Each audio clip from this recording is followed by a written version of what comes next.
আমার তো ভীষণই ভালো লাগছে, ভেরি এক্সাইটেড যে অনেকদিন পর আবার মিঠুনদার সঙ্গে কাজ করব। সোহম তো আমার মানে ভীষণই কাছের ছেলে বলা যেতে পারে, তো একসঙ্গে আমরা সব মিলেমিশে কাজ করব, তো খুবই ভালো লাগছে, আমার ভেরি এক্সাইটেড। 2 বছর পর আবার বহু ছবি করেছি একসঙ্গে। সবসময় মিঠুনদা সেটে থাকা মানে হই হুল্লোড়, আনন্দ, মজা, এইটুকুই বলতে পারি। খুব ভালো করে মজা করে কাজ করবো।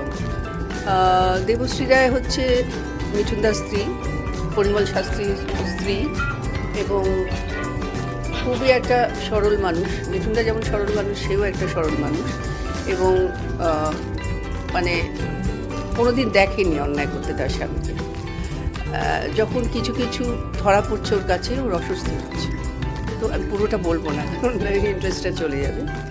তো একটা অদ্ভুত সুন্দর একটা চরিত্র সে, মানে একটা টাইমও আসছে সে মানে বলছে